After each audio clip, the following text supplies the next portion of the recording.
Stocks trade in a narrow range in what has been a directionless trading session so far ahead of a midweek holiday. Auto and consumer durables eke out some gains while metals, realty and IT continue to drag. The government has invited bids from bankers to sell stakes in state-owned banks and financial institutions. Lenders like IOB, Central Bank and life insurer LIC could see sale of their shares. SEBI proposes a revision of methodology to compute the open interest in F&O trading for better risk management and to reduce instances of stocks going into F&O ban by 90%. It also proposes steps to reduce concentration risk. The government is considering a reduction in import duties on alcohol, especially on Scotch from the UK, with halving of cess a strong possibility, say sources. A high-level inter-ministerial meeting is likely on the matter soon.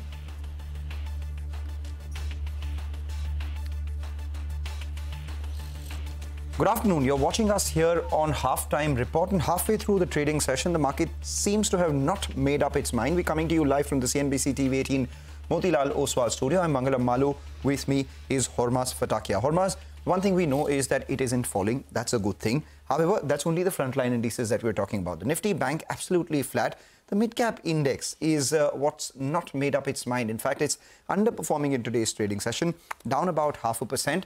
But there as well, it seems to have not made up its mind, largely because if you look at the advanced decline lines, yes, a few more stocks are declining than the number of stocks which are advancing. But if the crisscross lines come up for you, they've been largely split right down the middle itself. Currently, the red line above the green one, but not too far away from each other as well. So the question is, where do we go from here?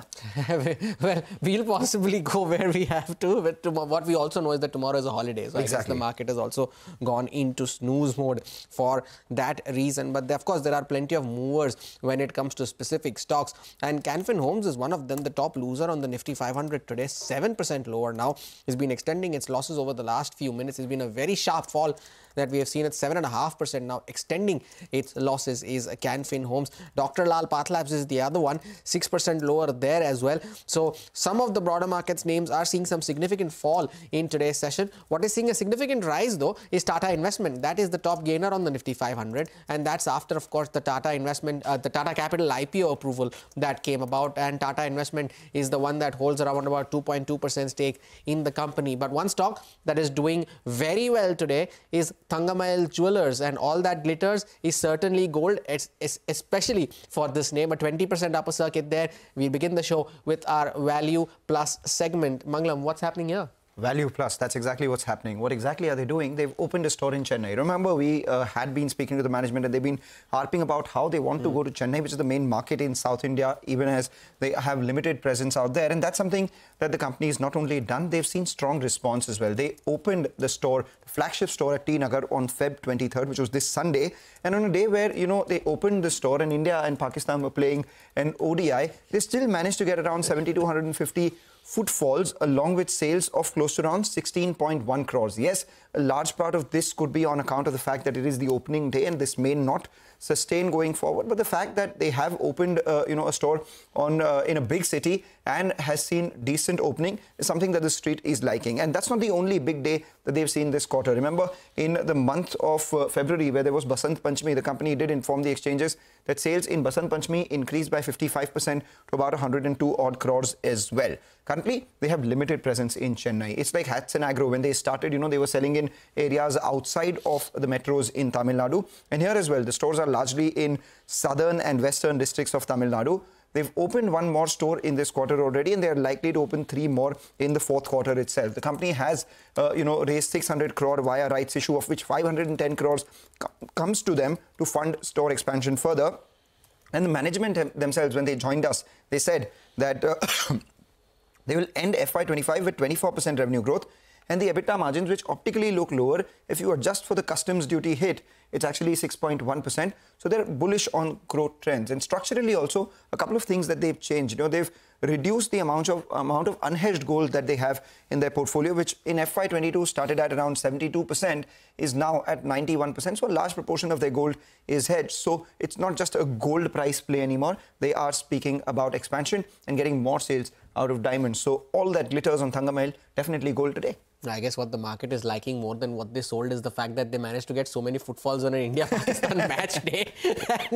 And that's what the street is appreciating. But nonetheless, a 20% upper circuit there on Thangamayil Jewellers. What's also doing well today, though, is Zomato, and that's after a while, the newest Nifty 50 inclusion. And Bernstein has reiterated its outperform rating on the stock today, 27% down from its peak. I guess it's time to deliver now. I guess it's time to deliver. And you speak about, a lot of people going out in Tamil Nadu to buy stuff from Thangamayil Jewellers. You don't need to, forget that on that day itself, a lot of orders would have come in home as well when a lot of people were watching that India-Pakistan match, so to say. But outperform rating, 310 rupees target price. Remember, the reason why Zomato stock was underperforming was largely because competitive intensity in quick commerce was the key part of the debate. But here, Bernstein's view is that maybe this competitive intensity might be limited. The focus will be more balanced quick growth with medium-term profitability.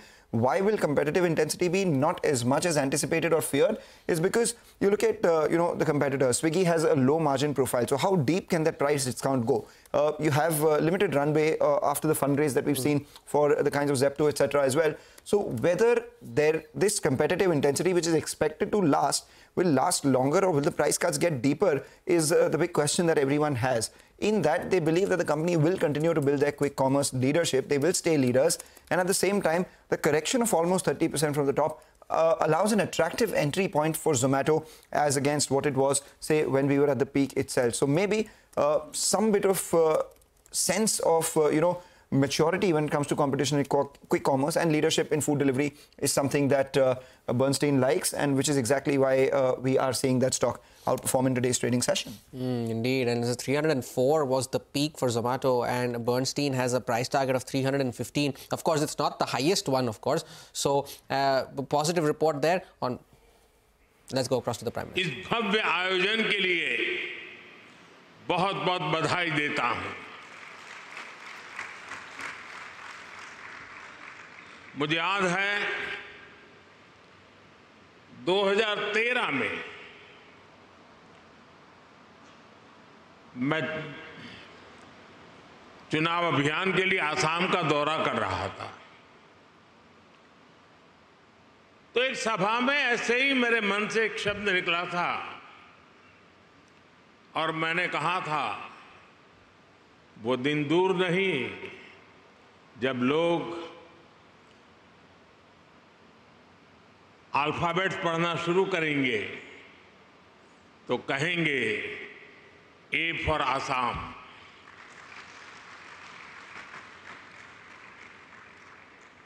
साथियों, आज हम सभी वैश्विक परिस्थितियों को बहुत बारीकी से देख रहे हैं,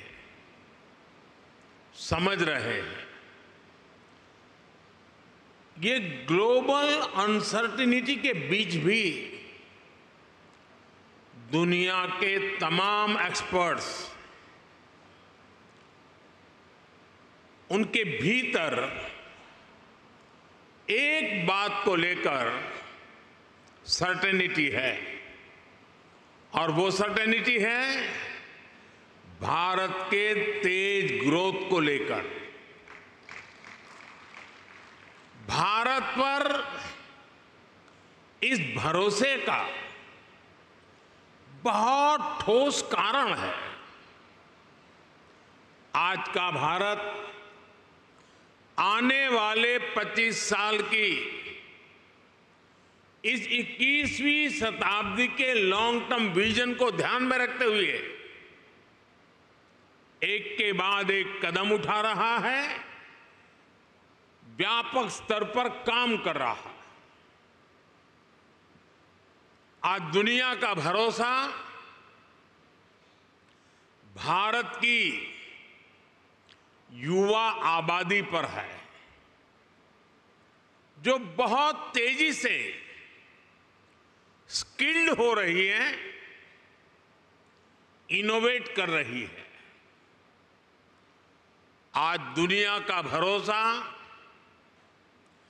भारत के उस नियो मिडिल क्लास पर है जो गरीबी से निकलकर नई एस्पिरेशन के साथ आगे बढ़ रहा है। आज दुनिया का भरोसा भारत की उस 140 करोड़ जनता पर है जो पॉलिटिकल स्टेबिलिटी और पॉलिसी कंटिन्यूटी को सपोर्ट कर रही हैं। आज दुनिया का भरोसा भारत की उस गवर्नेंस पर है जो लगातार रिफॉर्म कर रही है। आज भारत अपनी लोकल सप्लाई चेन को मजबूत कर रहा है। आज भारत दुनिया के अलग अलग रीजन्स के साथ फ्री ट्रेड एग्रीमेंट्स कर रहा है। ईस्ट एशिया के साथ हमारी कनेक्टिविटी लगातार सशक्त हो रही है और नया बन रहा India middle east Europe economic corridor भी अनेक नई संभावनाएं लेकर आ रहा है। साथियों, भारत पर मजबूत होते ग्लोबल ट्रस्ट के बीच आज हम सभी यहां असम में जुटे हैं, मां कामाख्या की धरती पर जुटे हैं। भारत की ग्रोथ में असम का कंट्रीब्यूशन लगातार बढ़ता जा रहा है। 2018 में एडवांटेज असम समिट का पहला एडिशन आयोजित हुआ था। तब असम की इकोनॉमी 3.25 लाख करोड़ रुपए की थी। आज असम करीब 6 लाख करोड़ रुपए की इकोनॉमी वाला राज्य बन गया है। यानी भाजपा सरकार में सिर्फ 6 सालों में असम की इकोनॉमी की वैल्यू डबल हो गई है। ये डबल इंजन की सरकार का डबल इफेक्ट है। असम में हुए ढेर सारे इन्वेस्टमेंट ने, आप सभी ने असम को अनलिमिटेड पॉसिबिलिटीज का राज्य बना दिया है। असम सरकार यहां एजुकेशन, स्किल, अन्य कई प्रकार के डेवलपमेंट और साथ साथ बेहतर इन्वेस्टमेंट एनवायरनमेंट पर फोकस कर रही है। बीते सालों में भाजपा सरकार ने यहां कनेक्टिविटी से जुड़े इंफ्रास्ट्रक्चर पर बहुत काम किया है। मैं आपको एक उदाहरण देता हूं। साल 2014 से पहले ब्रह्मपुत्र नदी पर बस 3 पुल थे, यानी 70 सालों में सिर्फ 3 ब्रिज। लेकिन बीते 10 सालों में हमने 4 नए ब्रिज बनाए हैं। हमने इनमें से एक ब्रिज का नाम भारत रत्न भूपेन हजारिका जी के नाम पर रखा है। असम को 2009 से 2014 के बीच रेल बजट में औसतन 2100 करोड़ रुपए मिले थे। हमारी सरकार ने असम के रेलवे बजट को 4 गुना से ज्यादा बढ़ाकर 10,000 करोड़ रुपए तक पहुंचा दिया। असम के 60 से ज्यादा रेलवे स्टेशन को भी मॉडर्नाइज किया जा रहा है। आज गुवाहाटी से न्यू जलपाईगुड़ी के बीच नॉर्थ ईस्ट की पहली सेमी हाई स्पीड ट्रेन चल रही है।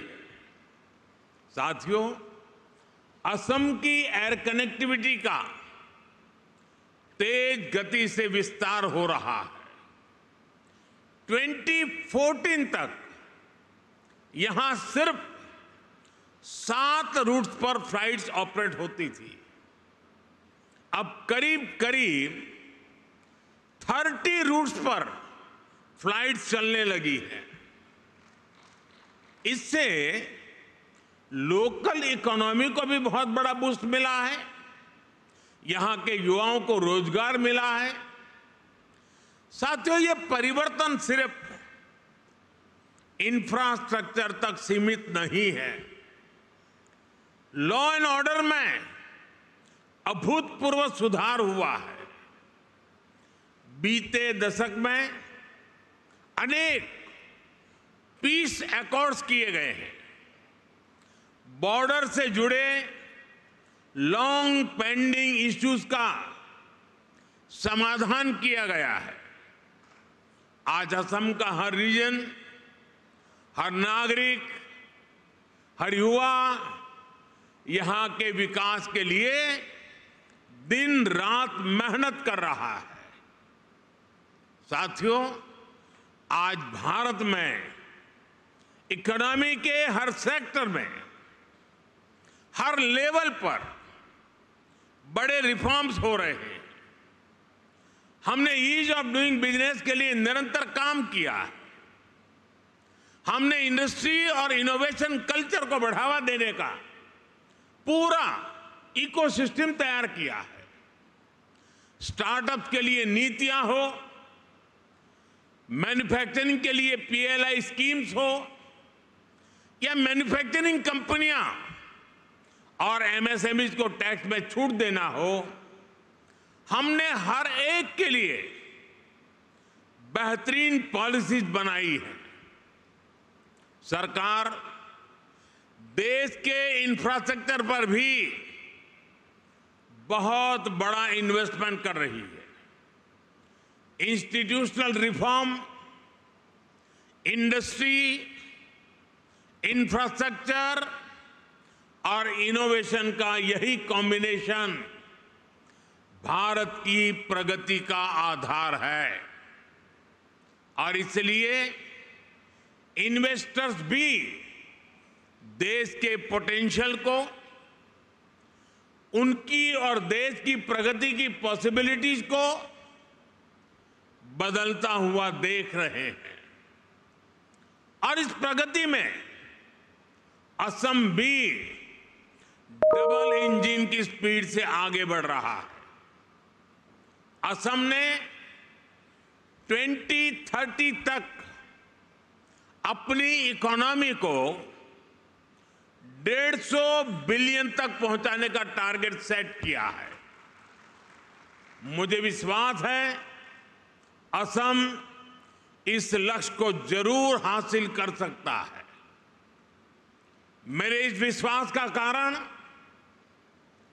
असम के सामर्थ्यवान और प्रतिभाशाली असम के लोग हैं, यहां की भाजपा सरकार का कमिटमेंट है।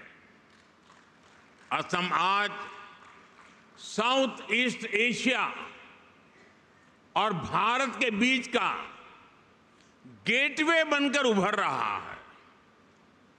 इस पोटेंशियल को और आगे बढ़ाने के लिए सरकार ने north east transformative industrialisation scheme यानी उन्नति शुरू की है।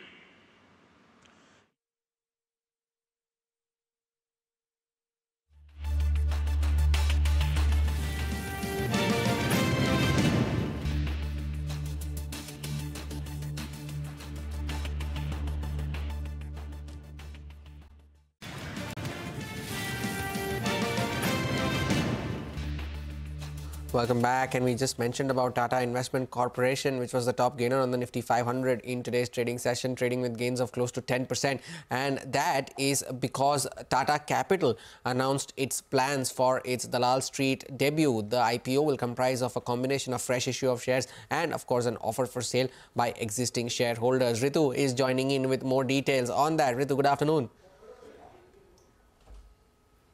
Good afternoon, Harmaz. It's right that Tata Capital has approved plans for an initial public offering. Like you were saying, it will comprise of a combination of fresh issue of about 23 crore equity shares and an offer for sale by existing shareholders.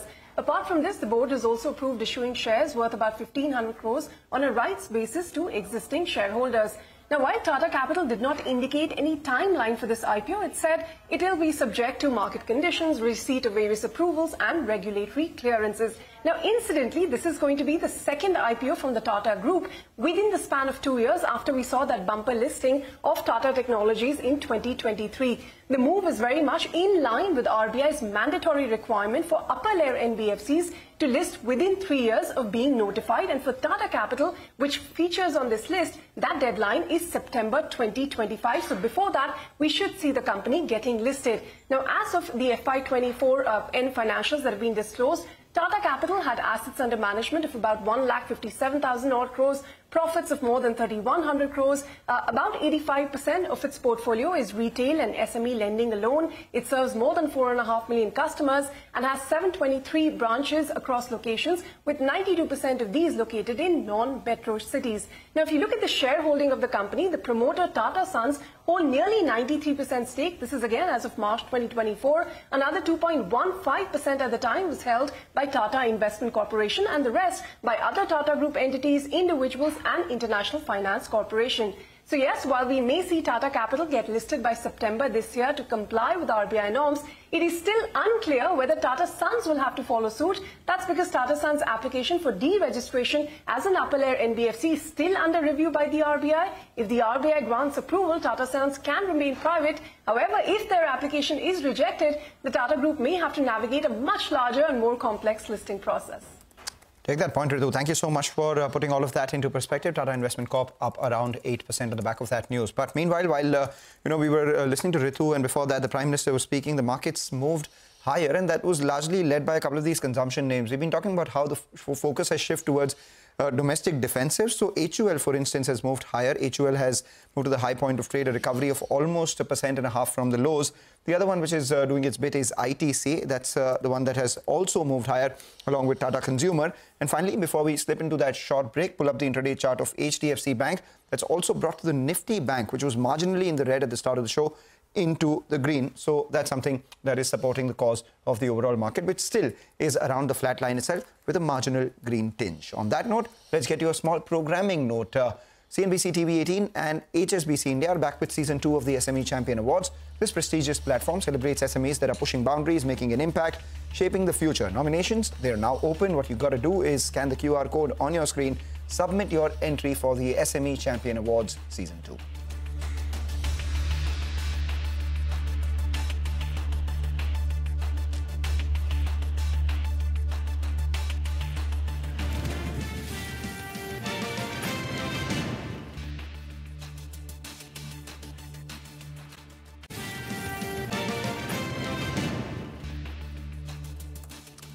Welcome back. You're watching us here on Halftime Report. There's some clarification coming in from Jubilant FoodWorks. This is on account of some of the FIRs made against the company, and this was reported by a couple of articles in mainstream media as well. Jubilant FoodWorks says that there are the allegations made in the FIR have been absolutely baseless, and they've done with malified intent. And at the same time, the company has also said that the Bombay High Court has directed the police to continue with the investigation, and Sham S. Bhartia, while denying all the allegations, has said that he will make himself available for any investigation. Since the matter is sub judice, they have no further comment to make on the same, but as of now, they've stated that the allegations made are malified and baseless in nature. The stock, which was slightly under pressure in yesterday's trading session on the back of that, is mildly in the green right now. The bigger trigger, however, for Jubilant FoodWorks will be 2 days later when the company holds its analyst meet.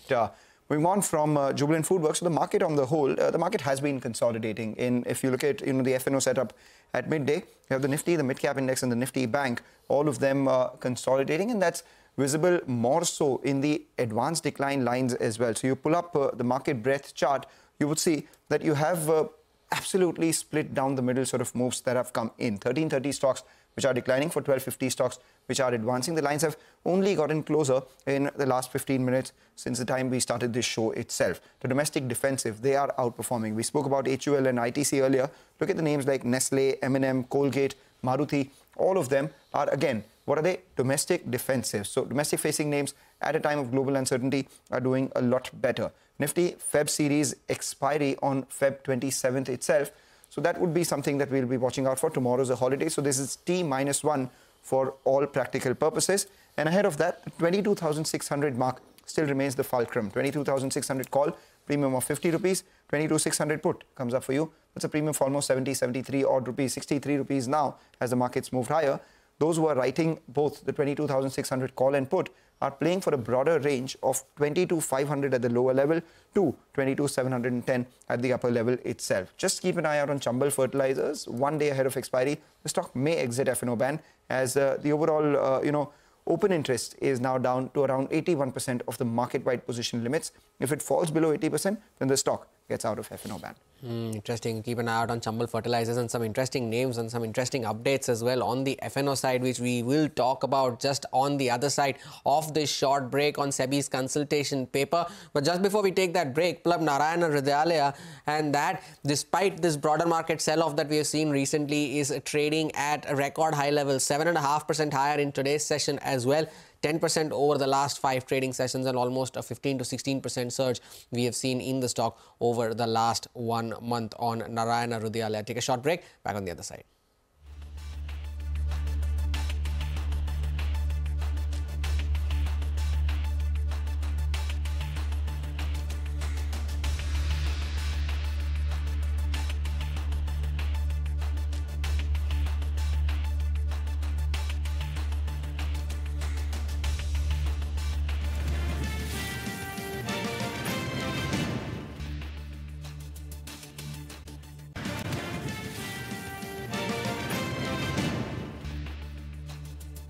Welcome back. We're just mentioning about some major FNO changes that the SEBI's consultation paper is suggesting. Now, that is mainly on the computation of open interest position and calculation of the market-wide position limit. Yash is joining in with more details on that. Yash, what is the SEBI's consultation paper indicating? Well, Horma, SEBI with this consultation paper essentially has moved towards simplifying the process in terms of how stocks get identified for getting banned under the FNO category, and of course how they come out of it. Now, of course, the biggest parameter that decides whether a stock goes into FNO ban or not today is essentially, what is the proportion of open interest of the total market-wide position limits. SEBI has suggested a change in the way open interest or the basic premise of how stocks get identified for getting banned are to be calculated today, and the underlying market-wide position limit as well. To speak about the first proposal itself, what SEBI is saying is that the current way in which open interest gets calculated, that is future equivalent, needs to be changed. Here currently, if any stock has open interest position of more than 95% of its market-wide positioning limit, then it gets identified under, FNO ban. That needs to be changed, and it needs to be done on a more delta-based approach rather than the previous one. The second thing that SEBI is saying is that the whole definition of market-wide position limit, that needs to be changed. The calculation for that needs to be changed. The existing method is that for each single stock, it should be equal to 20% of the stock's free float market cap. What is the changing that SEBI is proposed? SEBI is saying that it can be a lower of either 15% of the free float market cap or 60 times the average daily delivery value in the cash market. Whichever is lower, that should determine the market-wide position limit of that stock. And on that, a delta-based approach should be taken to identify whether stock should go in FNO ban or not. What is the purpose? SEBI says this could reduce stocks going into FNO ban by as much as 90%. ultimately what that does, it gives more certainty to a retail F&O trader whether what stocks would go into F&O ban, what stocks wouldn't, and the whole process of stocks going into F&O ban will reduce significantly, giving more certainty into the system. All right, we take that point. It is basically increasing the ceiling and at the same time reducing the height of the individual as well, so as to reduce the gap between them and reduce the probability of them going to F&O ban. To discuss this and more, we do have Chandan Taparia, who's the derivative and technical analyst at Motilal Oswal Financial Services. Chandan, I want your thoughts on two things. One, that a lot of these norms that the SEBI had earlier made were to protect the interests of investors, but unfortunately, by virtue of those ceilings being a little low, a lot of manipulation was being done. So now to, remove these things, the SEBI has gone ahead and made it a little more difficult for stocks to go into F&O ban.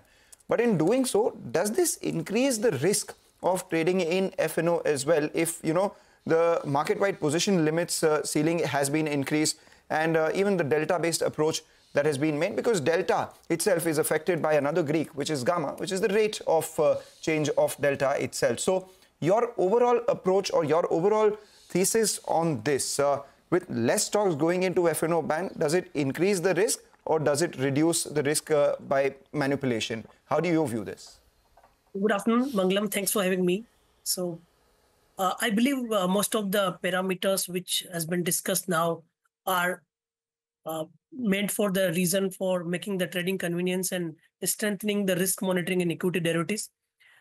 In last couple of instances, SEBI came out with change in F&O load size, reducing the expiry to 1 expiry per exchange. So all these are helping volatility to cool down and somehow safeguarding the interests of the retail investor.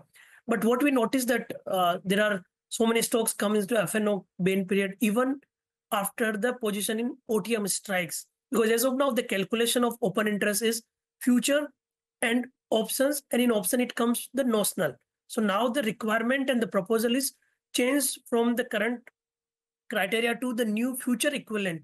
So future open interest will be there, and for option it will be the delta base. So I believe because of that, there will be comparatively less manipulation in terms of pushing the stocks to the F&O ban period. Otherwise, if someone takes the huge position in OTM calls and put, NOI increases, stock may come into the F&O period. So I believe because of this, the risk will be comparatively lesser to going in F&O ban period. And we have noticed that once the stock comes in F&O ban period, then some sudden spurt happens, because in that scenario, the normal traders cannot trade because they have to pay penalty per day per load. So I believe the change in the delta base or the future equivalent approach will help the mitigating the risk in the stock side. All right, Chandan, thank you so much for joining in and sharing with us your views on this SEBI consultation paper with the moves announced on the F&O side, some significant moves they're ensuring or trying to ensure that lesser number of stocks enter the F&O ban. We'll take a short break. On the other side, Manisha Gupta joins in with Peter Maguire, the CEO of XM Australia. Stay tuned, back on the other side.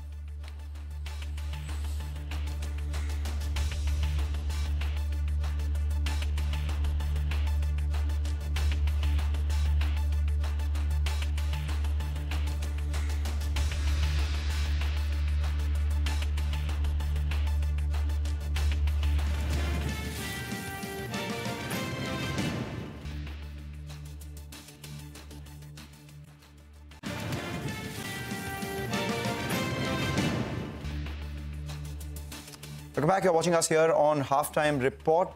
This is the commodity segment, so which is why we have Manisha with us as well. But before we, go across to Peter Maguire and Manisha speaking about commodities, we'll welcome Peter Maguire. And Peter, there's a googly coming at you because I just wanted to know how chuffed you are after chasing 351 against England on Saturday, and what do you fancy your chances against South Africa are? And don't you tell me that you'll win against India as well in the Champions Trophy. Don't you say that. Well, I just said good morning. I just think there's so much interest as far as the cricket. We're a nation, we love it, and I've got to say that I'm feeling fairly confident. The whole framework as far as our sporting environment, we're very devoted Aussies, and I don't know how we're going to go against India. Let's say the best team wins, but I feel as though we're fairly confident against South Africa. We'll strike gold at the Champions Trophy, but until then, we'll hand it over to Manisha to speak about gold. Thank you so much for that, guys. Peter, for a moment, I thought I would never get to speak to you with these guys wanting to talk cricket to you all the time. But I love cricket. I can see that, and these guys totally share it with you. But coming to gold prices, and we definitely have all-time highs onto this one. So what's your sense on this? Because we're making higher highs at this point in time, and most people believe that 3,000 will come faster before 2,800 comes in. Exactly. Lovely to see you, Manisha. I think it's got that overall momentum. We've seen the US dollar. It's come under a push to the downside back at that 10. There's a screen, 106.62. I think, 32.50 has got to be the real handle that everyone's really focused on. And I feel as though 3,000, very much achievable. May knock it out this week, Manisha. There's softness as far as many of the asset classes. There's no real dollar to be earned across energy. And gold seems to be on a one-way track. And maybe that US dollar's got a little bit further softness to the downside. So, Peter, what's your sense then? If we do cross above that 3,000 mark, we clearly would be in an uncharted territory then. Where do you see resistance coming in, or where do you see targets then forming? Everything you look at, Manisha, 32.50 is the handle, and if it breaks that, then it's really skybound. So I'm not sure where you're going to look at as far as a ceiling, but possibly 3,500's got to be on the target. And the rapid rate of change has been so significant over the last 12 months, just electric. And putting our mind back to October of 2024 or 2023, we were well down, to 1,800. Now you're nearly at 3,000. There just seems to be onward momentum. I'm noticing, Warren Buffett, I keep a close eye on him. I'm not saying he's into gold, but he's into cash at the moment. And there's a lot of structural issues that the world's going to see change, I think, over the next couple of months. And gold's going to be a safety mechanism. Anything within the metals as a sector, Peter, that catches your eye? Because we've seen silver prices kind of wanting to break that 33 mark, but we haven't seen that happen. And for metals as well, every rally is getting slightly sold into. Yeah, true. I think silver, that's the unsung hero, and it's still plenty of upside, Manisha. We all understand from a demand picture, we understand what from a capex over the last 2 decades, underinvestment across the whole asset class. So that's really going to, I think, ignite it very strongly. $40 has got to be, if gold goes to 32.50, silver's going to be off as well. And then you're looking at the assets. I'm thinking, copper's had a nice run. It's nearly at 9,500. It's shown some really nice moves to the upside, and probably the best part of the market at the moment, some of those industrials. But as I said, you can't make a dollar out of crude. It just seems to be no attraction there, and some of these base metals are performing nicely. And what's your also sense on the dollar index right now? I mean, we've seen a good amount of profit taking come in for this one. Looks like the markets have digested the fact that perhaps we'll see more conversation on tariffs rather than more tariffs being implemented. Having said that, what's your sense on the dollar index range going forward? Well, I think it's going to probably test 106. I wouldn't be surprised to take that one out over the next week or two. Just seems that downdraft from 109.60, 109.70, and it's just becoming just a softer trade at the moment. So, again, that whole US dollar softness, that's going to push gold up even harder. And I'm just, again, you're waiting for the numbers to drop, inflation numbers, what the Fed policy is going to be, and so much, geopolitical concerns and, economic situations, the likes of Germany over the weekend. All of these fabrics just wash into the market. Peter, I would also want to get your sense on the crude oil prices, because we seem to be trending on a range here. 2.7% of a decline on Friday was huge, but on Monday and then Tuesday today, we're looking at some buying coming back into this space. Here as well, there's just so much stuff whiplashing, whether it's about conversations with Russia, what would OPEC and allies do, the tariffs, Iran, and then Iraq. There's just so much happening. What are you picking up your cues from? Well, you summarised it beautifully, because there is so much happening, and this is the issue. When President Trump, we're never short of news. So the other side, of course, is going to be where that all, I think, works through the market. And the market is just going to see, again, sell-offs, whipsawing, and I think opportunity, but it's short-term trading. It's really, picking up a percent move here, a couple of cents there. There's no really big blowouts in the sense of, $70 to $80. That just is not happening at the current time. So I wouldn't be surprised crude to take a little bit further softness. And where do you see do you see 70 breaking on the lower side? Yeah, NYMEX, absolutely. I think, I wouldn't be surprised 68, 69. President Trump wants to also get that Keystone Pipeline. He wants to get that now. And, all of those, I assume his interactions with the energy market is just, he just wants to pump crude and turn that, US to being an economic powerhouse as far as energy, Manisha. Oh, well, absolutely, yes. With the kind of conversations and rhetoric coming in from there, yes, some further pressure on crude perhaps is the way to go. Peter, as always, thank you so much for joining in with your sense, of course, on cricket and many of those commodities as well. Well, with that, that's all the time that we have on the show. But on the other side of the break, Business Lunch will take all the action forward.